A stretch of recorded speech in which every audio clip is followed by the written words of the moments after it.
kita merayakan Yesus hari lepas hari. Dan kalau kita berkumpul di dalam nama Yesus, Dia hadir di tengah-tengah kita. Dia hadir dengan berkat-Nya, Dia hadir dengan mujizat-Nya, Dia hadir dengan rahmat-Nya, Dia hadir dengan karunia-Nya. Sungguh luar biasa.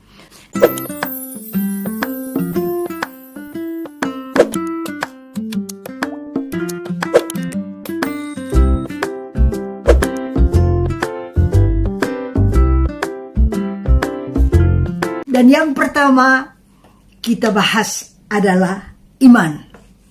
Mari kita lihat di dalam Ibrani 11 ayat 1. Demikian bunyinya. Iman adalah dasar dari segala sesuatu yang kita harapkan dan bukti dari segala sesuatu yang tidak kita lihat.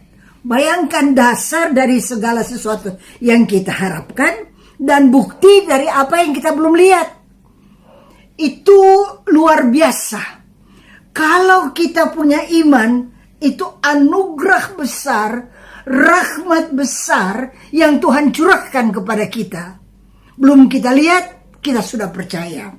Apa yang kita harapkan, kita sudah berkata dasar dari apa yang kita harapkan. Dan bukti dari segala sesuatu yang kita tidak lihat.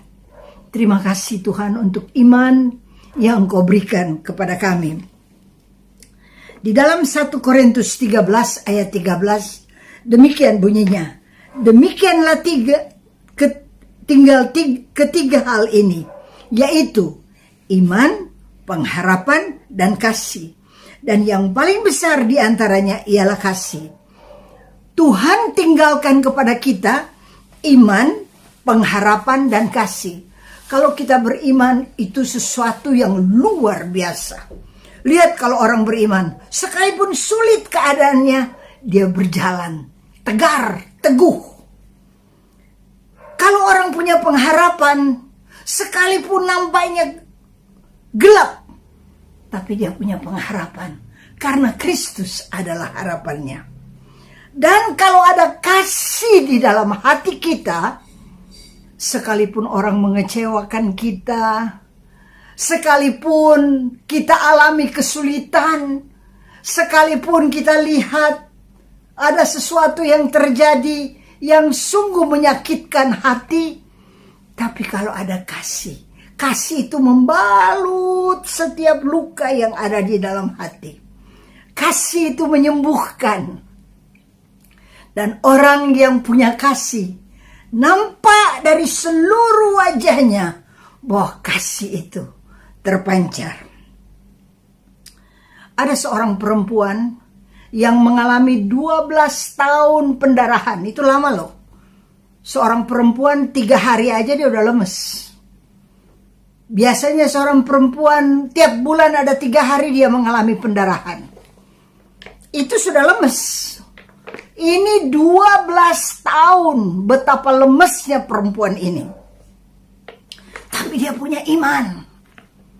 Dia sudah banyak dengar tentang Yesus Kristus Tuhan. Dia banyak dengar cerita bahwa Yesus menyembuhkan orang sakit. Yesus mencelikkan mata yang buta. Dan Yesus sanggup membangkitkan orang mati. Wah, ini dia sungguh-sungguh hayati, dan iman daripada perempuan ini timbul dari segala pendengaran cerita tentang Yesus. Karena iman timbul dari pendengaran, dan pendengaran akan firman Tuhan. Dan dia berkata, di dalam kelemahannya, dia pakai pakaiannya, dia lihat, dia dengar Yesus akan lewat. Dia berkata, ini kesempatan bagi saya. Kesempatan bagi saya untuk berjumpa dengan Yesus. Kesempatan bagi saya untuk kesembuhan yang saya damba-dambakan boleh terjadi dalam hidupku. Dan dia berkata, dengan iman, asal ku jamah saja jubahnya, akan sembuh.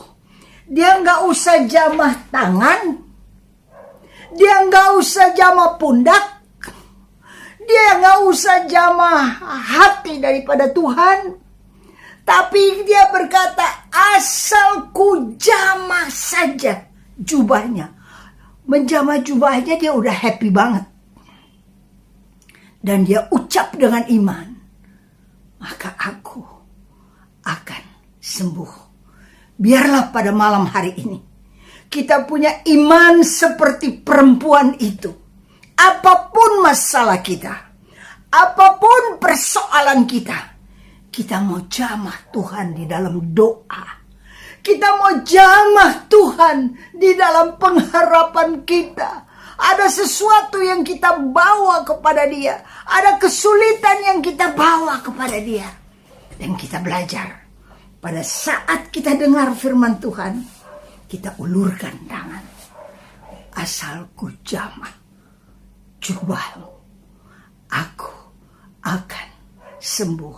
Semua kita tak terkecuali perlu kesembuhan. Ada yang perlu sembuh secara rohani, ada yang perlu sembuh secara fisik, ada yang perlu sembuh di dalam keuangan, ada yang perlu sembuh di dalam bisnis. Semua kita perlu kesembuhan. Pada saat seperti ini, ada pandemi virus COVID ini yang membuat orang sakit. Dalam berbagai hal dia sakit. Tapi mari pada malam hari ini dengan iman kita berkata, asal ku jamah jubahnya, aku akan sembuh. Katakan dengan iman. Dan kalau kita berkata dengan iman, kita percaya. Karena firman Tuhan berkata, iman adalah dasar dari segala sesuatu yang kita harapkan. Apa yang saudara harapkan? Dan bukti dari segala sesuatu yang tidak kita lihat. Kita belum lihat kesembuhan. Kita belum lihat pemulihan terjadi di ekonomi. Kita belum lihat pemulihan terjadi di dalam rumah tangga. Tapi kita jamah pada malam hari ini. Kita jamah Yesus dengan hati penuh iman. Dan saya percaya, sebagaimana terjadi pada perempuan itu, dia jamah. Bayangkan 12 tahun mengalami pendarahan. Dan ketika dia berjalan sudah sangat lemah, sangat lemes. Bukankah kita juga saat ini lemah? Dalam keadaan COVID yang merajalela begini, ada lemahnya. Tapi kita ulurkan tangan dan mata kita tertuju kepada Yesus. Asal ku jamah jubahnya, aku akan sembuh. Imani ini, maka saudara sembuh. Apa yang kau harapkan daripada Tuhan, Tuhan dengar dan Tuhan jawab. Saudara-saudara yang kekasih, yang kedua kita belajar dari firman Tuhan adalah harapan. Ini penting. Orang yang tidak punya harapan cepat check out. Coba lihat kalau orang sakit dan dia tidak punya harapan lagi. Oh, tinggal tunggu waktu 1, 2, 3, 4. Check out pasti dia. Karena tidak ada harapan. Tapi orang separah bagaimanapun, sesusah bagaimanapun, sesakit bagaimanapun, setertekan bagaimanapun, kalau dia punya harapan, maka pasti mujizat terjadi. Minta kepada Tuhan, Tuhan berikan aku harapan. Dan harapan yang sempurna kita peroleh dalam Yesus Kristus Tuhan. Mazmur 71 ayat 5 berkata, sebab Engkau harapanku ya Tuhan, kepercayaanku sejak masa muda, ya Allah. Siapa lagi harapan kita kalau bukan Tuhan? Siapa lagi harapan kita kalau bukan Allah yang Maha Kuasa, Allah yang menciptakan langit, bumi, laut, dan segala isinya. Dialah harapan kita. Allah yang berkata, jadilah terang. Dialah harapan kita. Allah yang memberikan kehidupan pada kita. Dia bentuk manusia, kemudian dia hembuskan napasnya. Manusia hanya terbuat dari debu belaka. Dia hembuskan napasnya dan hiduplah manusia. Dialah pengharapan kita yang menghembuskan napas pada saudara dan saya. Dan napas Tuhan ada dalam kita. Mari Tuhan, bernapaslah melalui napas saya. Pandanglah melalui mata saya. Dengarlah melalui telinga saya. Mari Tuhan, biar saya berkarya. Tangan ini dipakai oleh Engkau. Berkaryalah melalui tangan saya. Berbicaralah melalui bibir mulut saya.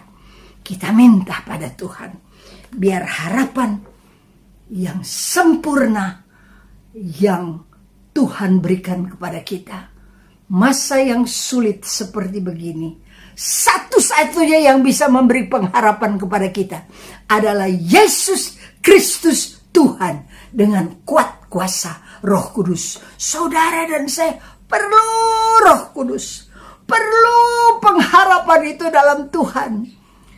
Kita lihat di dalam 1 Timotius 5 ayat 5 berkata, sedangkan seorang janda yang benar-benar janda, yang ditinggalkan seorang diri, menaruh harapannya kepada Allah dan bertekun dalam permohonan dan doa siang dan malam. Saudara, kalau janda itu susah pasti. Mau janda kaya kayak janda miskin, tapi kalau nama janda itu susah. Yang tadinya dia mengandalkan suaminya, tidak ada. Yang tadinya dia dikasihi atau mengasihi suaminya, tidak ada. Jadi ini dibilangin di sini, benar-benar janda yang ditinggalkan seorang diri, menaruh harapannya kepada Allah dan bertekun dalam permohonan dan doa siang dan malam. Mari kita bertekun dalam doa. Kita belajar setiap saat, setiap waktu kita berdoa. Jangan hanya ada jam doa tertentu, kemudian kita biarkan waktu itu berlalu sedemikian. Tapi biar setiap saat saudara punya relasi pribadi dengan Tuhan, di mana kita berbicara dengan Tuhan terus menerus. Mau saudara di dapur, ada relasi pribadi. Mau saudara di mobil, ada relasi di mana kita berbicara dengan Tuhan. Mau kita berada di kamar, kita berbicara dengan Tuhan. Mau kita berada di dalam virtual, kita berbicara dengan Tuhan. Jangan putus hubungan relasi kita dengan Tuhan. Saudara, dulu saya punya pendiri Elizabeth, namanya Ibu Francisca Rambena Siregar.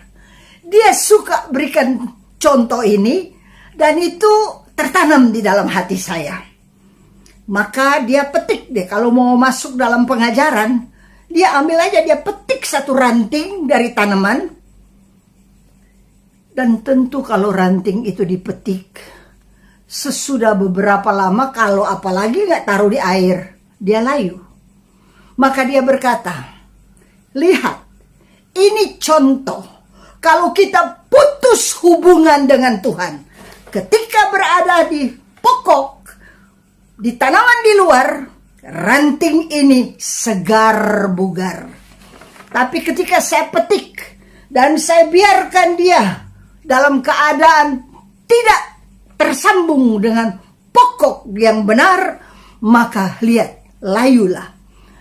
Contoh ini masuk dalam pikiran saya. Saya berdoa, dan semua orang kalau dengar apa yang dia bicarakan, ibu ini sangat sederhana. Dia punya contoh-contoh juga sederhana sekali. Tapi apa yang dia katakan langsung masuk di hati, langsung masuk di benak dalam pikiran. Iya ya, Kalau kita putus hubungan dengan Tuhan, kalau terputus, maka matilah kita. Jadi biarlah pelihara relasi pribadi dengan Tuhan. Berbicaralah sama dia, ngobrol sama Tuhan dimanapun engkau berada. Dalam keadaan apapun engkau berada, belajar berbicara, bersyukur, ngobrol sama Tuhan. Terima kasih kepada dia. Kalau ada kesulitan dan engkau mau berkeluh kesah, silahkan. Bukan berarti tidak boleh berkeluh kesah, silahkan. Kalau engkau lagi gembira dan engkau mau nyatakan kegembiraanmu, silahkan. Dalam keadaan apapun engkau berada, mari tetap pelihara relasi hubungan kita secara pribadi. Dan Tuhan jawab, Tuhan dengar, Tuhan senang kalau kita ngobrol sama dia. Tuhan senang kalau kita utarakan apa yang ada di dalam hati kita. Tuhan senang kalau kita berbicara kepada dia. Karena dia yang mengajar kepada kita berdoa. Apa itu artinya berdoa? Ngobrol, tahu? Berdoa itu ngobrol. Jadi, mari jangan sampai kita putus hubungan dengan Tuhan. Kata 1 Timotius 5 ayat 5 berkata, dia bertekun dalam doa. Dan doa siang dan malam. Siang begitu kita bangun, kita buka mata, kita berkata, syukur bagimu Tuhan. Kalau kita masih bisa bangun, kalau kita masih hidup, terima kasih Tuhan. Malam hari sampai kita mau tidur, kita tetap bersyukur. Saya bersyukur ya, sekalipun saya tidur, kadangkala saya rasa itu hubungan saya sama Tuhan, ngobrol saya sama Tuhan tetap jalan. Kadangkala saya rasa demikian, kadangkala saya tidur nyenyak dan tidak tahu apa-apa. Tapi belajarlah, biar kita sekalian siang dan malam, juga siang berbicara. Kalau lagi siang kehidupan kita kan enak. Tapi kalau lagi malam kehidupan kita, the God of the day and the God of the night adalah Allah yang sama. The God of the mountains and the God of the valley tetap sama. Jadi siang dan malam, mau kita siang, mau kita malam keadaannya, berdoa, bersyukur, berterima kasih kepada Tuhan. Dia senang kalau kita utarakan isi hati kita. Di dalam kitab Daniel 3 ayat 17, Sadrak, Mesak, dan Abednego, ketiga anak muda yang masih amat sangat muda, tetapi pengajaran firman Tuhan, iman kepada Allah semesta alam, begitu tertanam dan berakar kuat di dalam hidup mereka pada masa muda. Tidak goyah mereka. Pada ayat Daniel 3 ayat 17 berkata demikian. Karena Nebukadnezar suruh mereka itu untuk menyembah patung yang dibuat. Tapi mereka tahu, mereka menyembah Allah yang hidup, bukan dewa-dewa. Jadi ini tertanam di dalam hati daripada tiga pemuda ini. Dan pada ayat 17 berkata demikian. Jika Allah kami yang kami puja sanggup melepaskan kami, maka ia akan melepaskan dari perapian yang menyala-nyala itu. Dan dari dalam tanganmu ya Raja. Jadi dia bilang kalau Allah sanggup ya dia akan melepaskan. Pada ayat 18, dengar apa yang statement yang mereka buat. Tetapi seandainya tidak, hendaklah Tuanku mengetahui, ya Raja, bahwa kami tidak akan memuja dewa Tuanku dan tidak akan menyembah patung emas yang tuanku dirikan itu. Dia hanya menyembah Allah yang hidup, tetapi yang dibuat patung emas itu dia tidak akan sembah. Dia bilang, kalau Tuhan mau lepaskan kami, Tuhan bisa lepaskan. Tapi andaikan tidak, kami tidak akan menyembah patung itu. Ini iman yang luar biasa loh. Kemudian saudara-saudara, mereka nampak sekali mereka berharap hanya kepada Allah, tidak kepada yang lain. Sekalipun Nebukadnezar, raja yang berkuasa itu, mengancam mereka, tapi harapan mereka hanya kepada Allah. Dan apa yang terjadi? Mereka diikat, baik kaki maupun tangan, dan dilemparkan ke dapur perapian yang 7 kali lipat dipanaskan.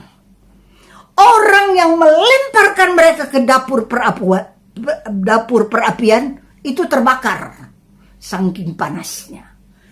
Tapi mereka bertiga, mereka dilemparkan ke dapur perapian, dan lihat, harapan mereka tidak sia-sia. Raja melihat, loh, kok mereka jalan-jalan di dalam dapur perapian? Bukankah tadi kami ikat mereka bertiga itu? Pada saat mereka berada di dalam perapian, apa yang terlepas? Ikatan.